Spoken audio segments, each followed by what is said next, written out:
कौन बनेगा देश का नया उपराष्ट्रपति? कल एनडीए के उपराष्ट्रपति पद के लिए उम्मीदवार के तौर पर सीपी राधाकृष्णन के नाम का ऐलान कर दिया गया। आपसे कुछ ही देर बाद इंडिया ब्लॉक की बैठक होनी है। माना यही जा रहा है कि इस बैठक में उपराष्ट्रपति चुनाव को लेकर फैसला लिया जाएगा। विपक्ष को यह तय करना है कि वो राधाकृष्णन के नाम का समर्थन करेगा या अपना उम्मीदवार उतारेगा। आज उपराष्ट्रपति प्रत्याशी तय कर सकता है इंडिया ब्लॉक। इसके लिए बैठक भी बुलाई गई।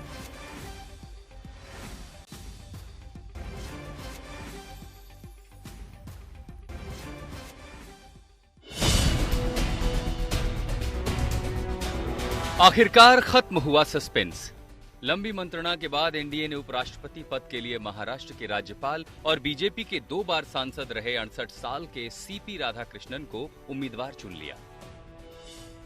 ये तय हुआ कि हमारे उपराष्ट्रपति के प्रत्याशी के रूप में हमारे महाराष्ट्र के राज्यपाल श्री सीपी राधाकृष्णन जी, चंद्रपुरम पुन्नासामी राधाकृष्णन जी, उनको हम एनडीए का प्रत्याशी बनाएंगे और वो एनडीए के प्रत्याशी के रूप में रहेंगे। बीजेपी अध्यक्ष जेपी नड्डा के मुताबिक अब एनडीए की कोशिश राधाकृष्णन के नाम पर आम सहमति बनाने की होगी ताकि वो निर्विरोध उपराष्ट्रपति चुने जाएं। खबर यह है कि रक्षा मंत्री राजनाथ सिंह को एनडीए के साथ तालमेल बनाने की जिम्मेदारी मिली है। विपक्षी दल के साथ भी हम बात करेंगे, उनका भी हमको समर्थन मिले ताकि हम सब लोग मिल करके उपराष्ट्रपति पद का निर्विरोध चुनाव हो, ये हमारी आशा है।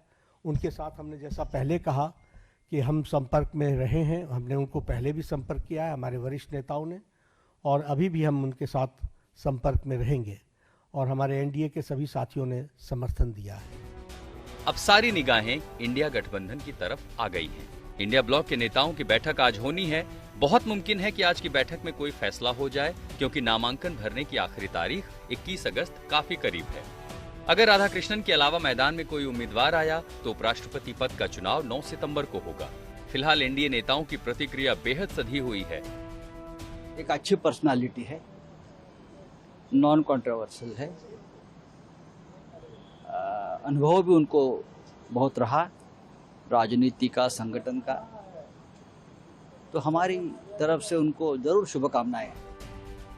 नाम के ऐलान के साथ ही सीपी राधाकृष्णन की ये तस्वीर सामने आई, जिसमें वो अपनी पत्नी के साथ सिद्धिविनायक मंदिर में बाप्पा का आशीर्वाद लेने पहुंचे। हिमांशु मिश्रा, दिल्ली, आज तक। प्रधानमंत्री नरेंद्र मोदी ने सीपी राधाकृष्णन को एनडीए उम्मीदवार बनाने का स्वागत किया। उन्होंने सोशल मीडिया साइट एक्स पर लिखा कि अपने लंबे सार्वजनिक जीवन में तिरु सीपी राधाकृष्णन जी ने अपने समर्पण, विनम्रता और बुद्धिमत्ता के साथ खुद को विशिष्ट बनाया है। उन्होंने विभिन्न पदों पर रहते हुए हमेशा सामुदायिक सेवा और हाशिए पर रहने वालों के सशक्तिकरण पर ध्यान केंद्रित किया। उन्होंने तमिलनाडु के जमीनी स्तर पर व्यापक कार्य किया। मुझे खुशी है कि एनडीए परिवार ने उन्हें हमारे गठबंधन के उपराष्ट्रपति पद के उम्मीदवार के तौर पर नामांकित करने का निर्णय लिया है।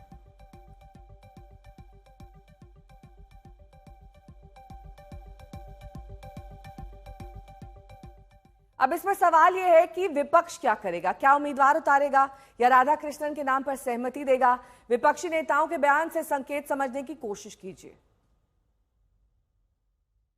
तो चुनाव में आप जीतेंगे, ये आपके पास संख्या बल है, हम जानते हैं, लेकिन हम फिर भी कोशिश करेंगे कि आपको हराया जा सके।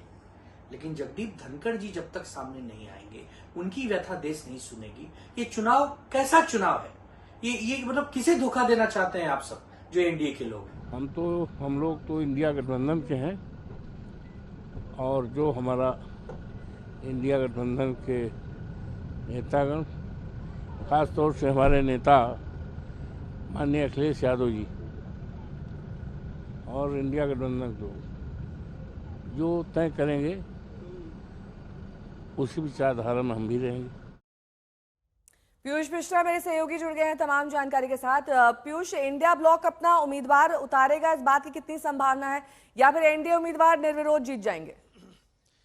ये देखिए नेहा, आज लगभग 10:15 बजे के आसपास इंडिया ब्लॉक की एक बैठक है और उस बैठक में तय हो जाएगा कि आगे स्ट्रैटेजी जो है विपक्ष की वो क्या होने वाली है। आपको बता दें कि अब तक कुछ बयान जरूर आए हैं इंडिया ब्लॉक के कुछ नेताओं के, जैसे संजय राउत हैं जिन्होंने कहा कि वो सीपी राधाकृष्णन नॉन कॉन्ट्रोवर्शियल हैं। और इसी के अलावा हमने एक ताज़ा बयान जो है मनिकम टैगोर का सुना है। उन्होंने तो उनको ये कह दिया कि फिर से एक आरएसएस के कार्यकर्ता को उपराष्ट्रपति पद के उम्मीदवार के तौर पर जो है वो सरकार लेकर आ रही है। तो कहीं ना कहीं एक तरफ कुछ लोग समर्थन कर रहे हैं, कुछ लोग इसका विरोध भी कर रहे हैं।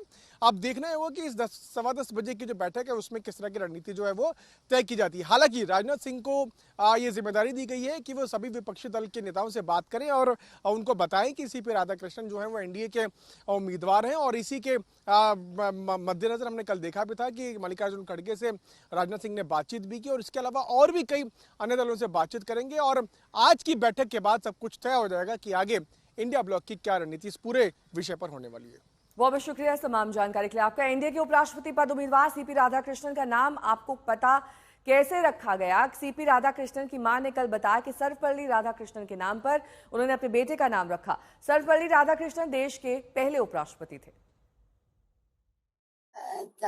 தமிழ்நாட்டிலிருந்து சிபி ராதாகிருஷ்ணனை துணை வேட்பாளர் ஜனாதிபதி துணை வேட்பாளராக அறிவித்திருக்கிறார்கள்.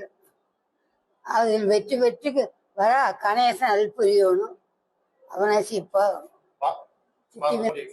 வெற்றியாகணும். மோடி அவர்களுக்கு ரொம்ப நன்றி சொல்லணும். अब इस उपराष्ट्रपति चुनाव में नंबर गेम क्या है ये आपको दिखा देते हैं। किस तरीके से सरकार के साथ 427 कुल मिलाकर, क्योंकि लोकसभा में और राज्यसभा मिलाकर कुल सांसद 782 हैं, 240 राज्यसभा में, 542 लोकसभा में, बहुमत के लिए 392 चाहिए। सरकार के साथ 249 प्लस 293 कुल मिलाकर 427 और विपक्ष में 106 और उसके साथ 134 मिलाकर 355 वोट्स बनते हैं। यानी कि जो एनडीए उम्मीदवार हैं उनके जीतने की ज्यादा उम्मीद है, क्योंकि वोट का बहुमत उनके साथ है।